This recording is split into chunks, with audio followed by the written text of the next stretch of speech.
நம்மளை அலட்சியப்படுத்தப்பட்டமே அப்படின்னு சொல்லிட்டு நம்மளும் என்ன பண்ணுவோம், அலட்சியப்படுத்துகிற விதத்தில் மற்றவங்கள அலட்சியப்படுத்துறதை நிறுத்துறதே இல்லைங்க. அப்போ இந்த அலட்சியன்றது உண்மையிலேயே ஒருத்தருடைய வாழ்க்கையில் உண்மையிலே ஒரு தேவையில்லாத ஒரு வாழ்க்கையை அதை அழிச்சுப்படும். அந்த உங்களுடைய மன ரீதியாக நீங்கள் படுற அந்த கஷ்டம் உங்களுக்கு வேறொன்று உள்ளே போய் நின்றுக்கிட்டு அது மற்றவங்களையும் அலட்சியப்படுத்தப்படுறதுக்கு தூண்டுது.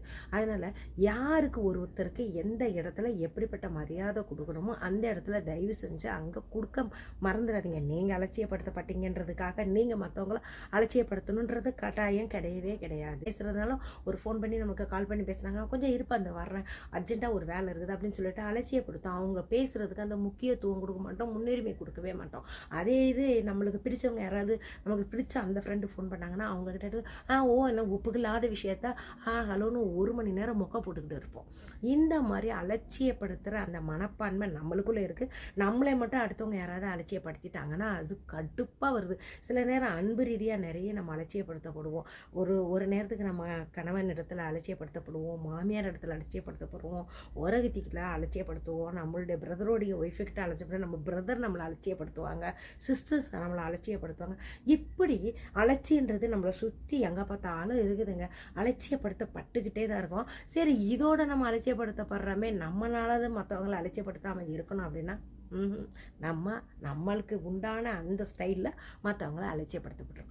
இது மாதிரி மாறணும் அப்படின்றது தாங்க என்னுடைய ஒரே நோக்கம். அதுக்காக தான் இதை பதிவே பண்ணுறேன். ஏன்னா அலட்சியன்றது உண்மையிலேயே அது ஒரு மோசமான ஒரு செயல்பாடுங்க. சில பேர் லவ் பண்ணுற ரீதியில் அலட்சியம் பண்ணுவாங்க பார்த்தீங்களா. ஃபஸ்ட்டு பேசுகிறப்ப நல்லபடியாக பேசிக்கிட்டே இருப்பான்.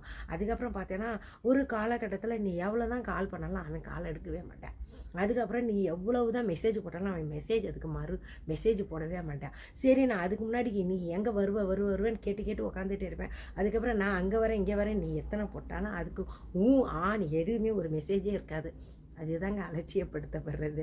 அதே மாதிரி தான் உன்னுடைய வீட்டில் நீ உட்காந்து எவ்வளோ விஷயங்களை சொல்லிகிட்டே இருப்பேன். நான் இப்படி எனக்கு பிரச்சனையில் இருக்கிறேன், இந்த பிரச்சனையில் இருக்க, அந்த பிரச்சனை இருக்குன்னு உன் கணவர்கிட்டையோ இல்லைடோ உன் மனைவிக்கிட்டையோ எவ்வளோ பிரச்சனை சொல்லிக்கிட்டே இருந்தாலும் அதை பற்றி அவங்க எதையுமே சட்டை கூட பண்ணாமல் இருந்து தங்களோட வேலையிலேயே அவங்க மும்முரமாக இருந்தாங்கன்னா நீ அந்த இடத்துல அலட்சியப்படுத்தப்படுறன்றதை உணர்ந்துக்கோ, புரிஞ்சுக்கோ.